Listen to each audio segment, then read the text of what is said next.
Mesdames, Messieurs, bonsoir, bienvenue dans votre rendez-vous d'information. Merci de nous rejoindre pour cette nouvelle édition qui vous présente l'essentiel de l'actualité internationale de ce 9 septembre 2025. En France, la crise politique s'aggrave après la chute du Premier ministre François Bayrou, quatrième chef de gouvernement, a quitté ses fonctions en 20 mois. Au Népal, la démission du Premier ministre n'a pas calmé la contestation. Des violences meurtrières secouent Katmandou. Aux États-Unis, Donald Trump saisit la Cour suprême dans une bataille institutionnelle sur l'aide étrangère. À Jérusalem, une fusillade a fait 6 morts, dont un ressortissant espagnol.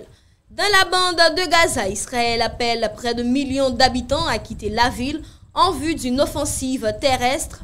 En Thaïlande, l'ancien Premier ministre Thaksin Shinawatra a été condamné à 1 an de prison. Et enfin, au Soudan, des frappes de drones ont visé la région de Khartoum, déjà meurtrie par la guerre.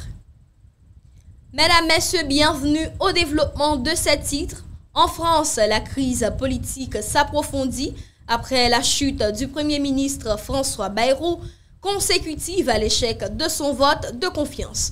Il s'agit du 4e chef du gouvernement à quitter ses fonctions en seulement 20 mois, une instabilité inédite sous la Ve République.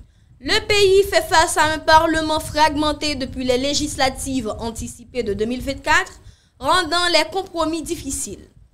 Emmanuel Macron se retrouve dans une impasse, ni la gauche ni la droite ne parviennent à former une coalition durable. L'option d'un gouvernement technique reste fragile, tandis qu'une dissolution soutenue par le Rassemblement national risquerait d'aggraver la paralysie.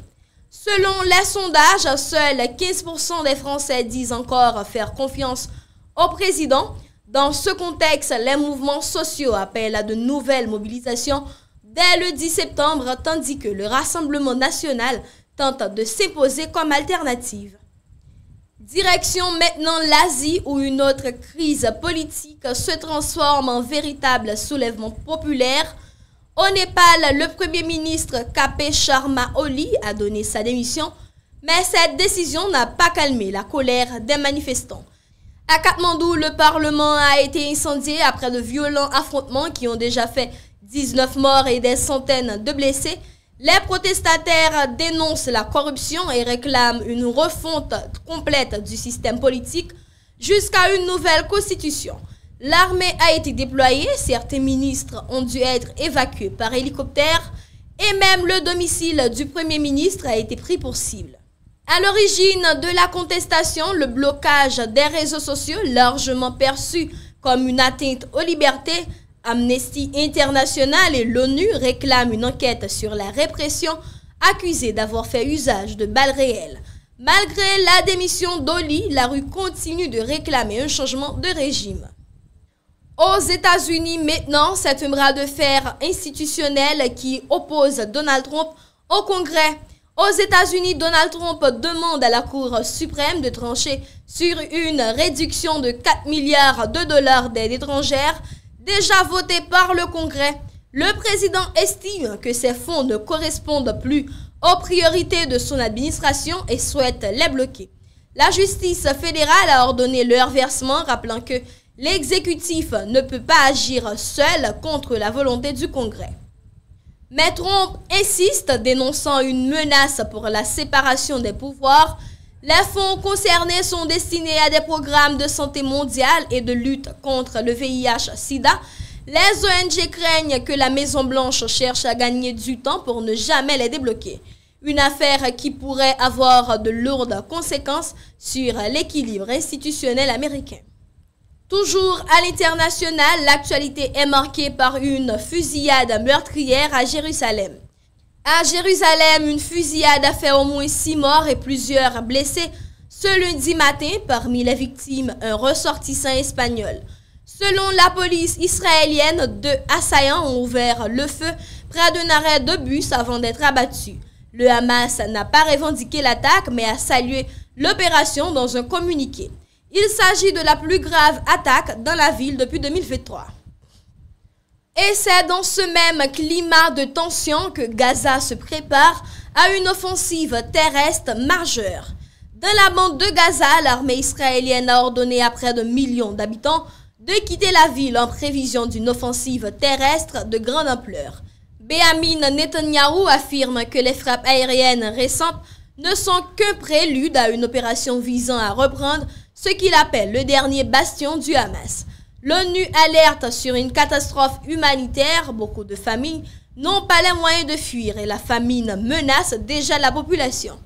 Israël appelle les habitants à rejoindre une soi-disant zone humanitaire à Al-Mawasi, mais selon l'ONU, aucun endroit de Gaza ne peut être considéré comme sûr. En Asie du Sud-Est, la justice thaïlandaise frappe fort contre une figure politique emblématique.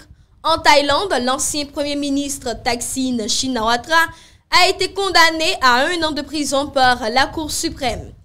Exilé pendant 15 ans avant son retour en 2023, il avait déjà été reconnu coupable de corruption. Jusqu'ici, il avait purgé sa peine dans une chambre d'hôpital, ce que la justice considère comme un privilège illégal. Il devra désormais être incarcéré à la prison de Bangkok. Cette décision marque un revers pour la famille Shinawatra, longtemps influente sur la scène politique, et relance le débat sur les privilèges accordés aux élites en Thaïlande. Et pour terminer cette édition, cap sur le Soudan, où la guerre continue de ravager la capitale. Au Soudan, de nouvelles frappes de drones ont visé la région de Khartoum. 3 sites stratégiques ont été touchés, une centrale électrique à Omdurman, l'usine militaire de Yarmouk au sud de la capitale et la raffinerie de Bari au nord. Selon des témoins, les explosions ont provoqué une coupure d'électricité de plusieurs heures. Ces frappes, attribuées aux forces de soutien rapide, interviennent alors que l'armée tente d'affirmer son contrôle sur la capitale. Aucune réaction officielle n'a été donnée. L'attaque survient alors que plus de 600 déplacés ont tenté de regagner Khartoum en août malgré l'insécurité. Depuis avril 2023, le conflit a fait des dizaines de milliers de morts et forcé plus de 14 millions de personnes à l'exil. Mesdames, Messieurs, c'est la fin de cette édition.